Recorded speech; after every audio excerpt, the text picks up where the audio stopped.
Hello friends. तो आज की जो मेरी रेसिपी है उसके लिए सबसे पहले हम एक ड्राई स्पाइस तैयार करेंगे। ड्राई स्पाइसेस के लिए मैं एक पैन को गर्म करूँगी। उसमें धनिया, जीरा, थोड़ी सी दालचीनी, 2 इलायची और 2 सूखी लाल मिर्च को रोस्ट करूँगी। ये ड्राई रोस्ट प्रोसेस है।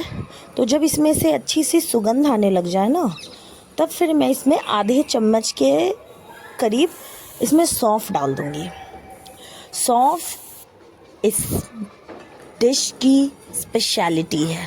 आप सौंफ डालेंगे और एग्जैक्ट मात्रा में डालेंगे। थोड़ा सा भी ऊपर नीचे होगा ना तो टेस्ट में बहुत फ़र्क पड़ने लग जाता है। और ड्राई रोस्ट करने के बाद इसे हम अच्छी तरह से कूल डाउन होने देंगे और कूल करने के बाद हम एक सूखी जार में इसको पीस लेंगे। तो जब तक वो कूल हो रहा है तब तक मैं अपना सब्ज़ी प्रिपेयर कर लेती हूँ। तो सब्ज़ी के लिए मैं यहाँ पे कैरेट ली हूँ, इसको अच्छी तरह से ग्रेट कर लूँगी। यहाँ पे कोई सब्स्टिट्यूट नहीं चलेगा। आप अगर बोलोगे कि चलो मैं इसको दरदरा पीस लेती हूँ या फिर मैं चॉपर की हेल्प से चॉप कर लेती हूँ, तो वो नहीं चलने वाला। तो इसलिए ये बेटर होगा कि आप ग्रेट ही करें। कैरेट ग्रेट करने के बाद एक बड़े साइज़ का मैं बीट रूट को ग्रेट करूँगी। बीट रूट यहाँ पे डालना बहुत ज़रूरी है। इसका भी कोई सब्स्टिट्यूट नहीं है, क्योंकि इस फ्लेवर की जो मिठास है ना, वो बीट रूट से ही आता है। आप चाहे तो हरी मिर्च को भी एकदम बारीक काट सकते हैं यहाँ पे। अब जितने भी ग्रेटिंग है, कटिंग है, उसके काम होने के बाद मैं यहाँ पे 5 मीडियम साइज़ के बॉयल पोटैटो ली हूँ और उसको भी मैं अच्छी तरह से मैश कर लूँगी। तो अब तो आपको पता चल ही गया है कि मैं यहाँ पे बंगाल का फेमस वेजिटेबल चॉप बनाने जा रही हूँ। तो आलू को मैश करने के बाद अब मैं फिलिंग्स के लिए अपनी सारी सब्जियों का एक अच्छा सा मिक्सचर बनाऊँगी। तो इसके लिए मैं एक पैन लूँगी। आप कढ़ाई भी ले सकते हैं, बट नॉन स्टिक पैन अगर आप लेंगे तो आपकी एडवांटेज यहाँ पे आ जाएगी कि जब आलू को आप इसमें डालेंगे तो वो नीचे पकड़ेगा नहीं और जलेगा नहीं। तो मैं पैन गर्म करके उसमें तेल डालूंगी। तेल आपके ऊपर है, आप चाहे तो वेजिटेबल ऑयल भी डाल सकते हैं, सरसों का तेल भी डाल सकते हैं। और उसमें पंच फोड़न से मुझे छौंकना है। यहाँ पे जीरा राई हमें यूज़ नहीं करना है, पंच फोड़न ही हमें ऑथेंटिक टेस्ट देगा। और फिर इसमें हम अदरक का पेस्ट डाल के इसे अच्छी तरह से सौटे करेंगे जब तक अदरक का जो रॉ स्मेल है वो ना चला जाए। और फिर हम जितने भी सब्जियों को ग्रेट किए हुए हैं वो हम इसमें डालकर अच्छी तरह से मिक्स करेंगे। अच्छा, मैं आपको ये भी बताना चाहती हूँ कि ये जो वेजिटेबल चॉप की रेसिपी है ना, ये विदाउट ऑनियन गार्लिक है। तो आप पर्व त्योहार में भी बिना गिल्ट के आप इसे खा सकते हैं। तो अगर यहाँ पे ठंड की मौसम है और मैं यहाँ पे कैरेट, बीट रूट यूज़ कर रही हूँ, तो यहाँ पे मैं एक हैंडफुल ऑफ ग्रीन पीस भी यूज़ करूँगी। और मैं इसमें हल्दी और नमक डालकर अच्छी तरह से इसे मिक्स करूँगी जब तक मेरे ये गाजर और बीट है उसकी क्वांटिटी 1/4 में रिड्यूस ना हो जाए। आप चाहे तो ढक के भी इसे पका सकते हैं, बट प्रेफर करिएगा कि आप इसे न ढकें।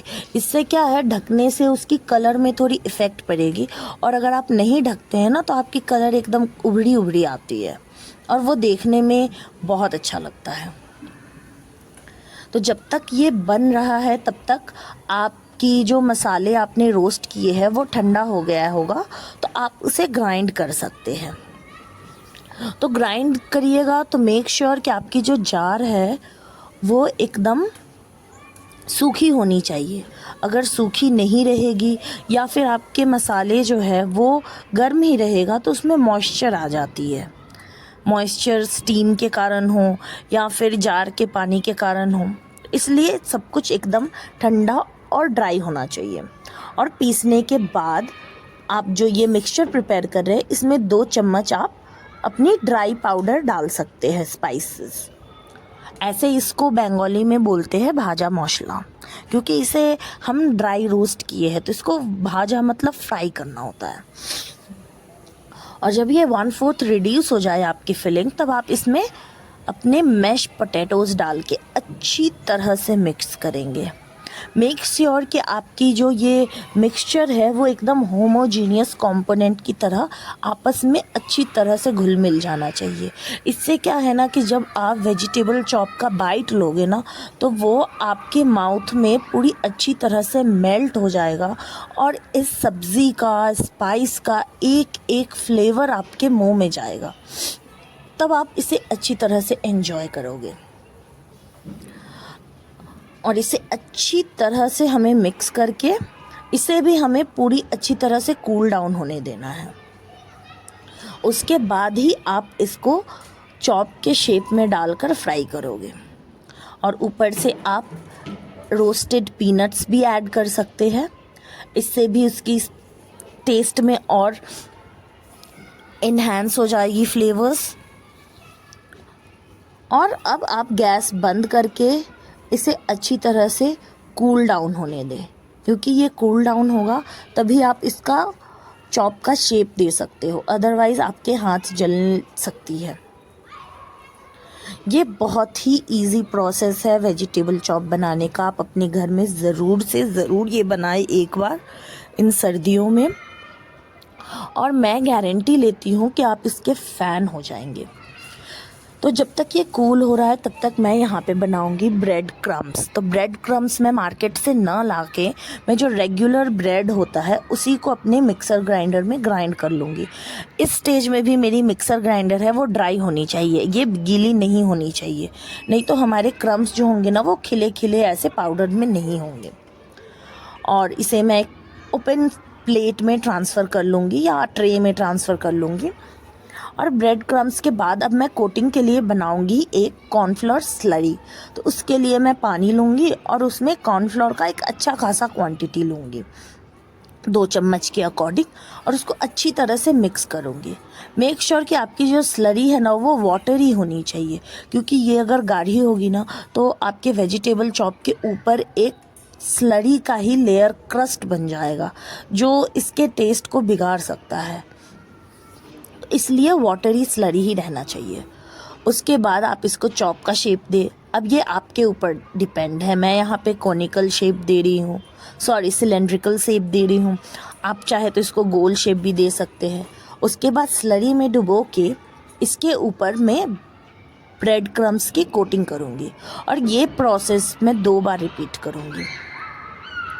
इससे क्या है कि ब्रेड क्रम्स की जो लेयर है वो अच्छी डबल कोट हो जाएगी, तो जब हम इसे फ्राई करेंगे ना तो वो बहुत अच्छी सी क्रंच लेके आ जाती है हमारे चॉप में। और इसी तरह से हम सारे चॉप को प्रिपेयर कर लेंगे। उसके बाद हम जाएंगे इसे फ्राई करने के प्रोसेस में।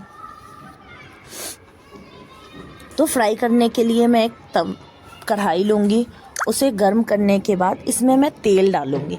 मैं यहाँ पे वेजिटेबल ऑयल यूज़ कर रही हूँ, आप चाहे तो मस्टर्ड ऑयल भी यूज़ करें हैं। और इसको अच्छे खासे गर्म होने के बाद मैं एक एक करके सारे वेजिटेबल चॉप जो प्रिपेयर करके रखी थी वो मैं इसमें डालते जाऊंगी। और याद रखिए कि आपको यहाँ पे ज़्यादा चलाना नहीं है, चलाने से क्या है ये बहुत डेलिकेट होता है वेजिटेबल चॉप, तो ये टूट सकता है। तो इसलिए 1 से 2 बार ही चलाइएगा और आपकी वेजिटेबल चॉप बन के रेडी हो जाएगी। अगर आप डीप फ्राइड खाना अवॉइड करते हैं तो आप इसे एयर फ्रायर माइक्रोवेव ओवन में भी इसको डाल के बना सकते हैं। क्योंकि मैंने नॉन स्टिक पैन में बनाया था तो मैं वहाँ भी ऑयल का यूज़ कम की थी और इसमें ऑयल की यूज़ भी बहुत कम ही हुई है और सारे वेजिटेबल से ये बने हैं, तो ये खाने में बहुत हेल्दी होगा अगर आप इसे एयर फ्राई या फिर शैलो फ्राई या फिर ओवन में बेक करके बनाते हैं। तो बस लीजिए, हमारी बातों बातों में वेजिटेबल चॉप हो गई रेडी। इसको सैलड के साथ आप सर्व करिए और सर्दियों में गर्मा गर्म एंजॉय करिए शाम के स्नैक के साथ। तो जो भी मेरे चैनल को पहली बार देखे हैं, please don't forget to like, share and subscribe. और मुझे कमेंट में बताएं कि आपको ये वेजिटेबल चॉप की रेसिपी कैसी लगी, और मुझे आप सजेशन भी दे सकते हैं कि मैं आगे और क्या वीडियो लेकर आ सकती हूँ। Thank you for staying tune.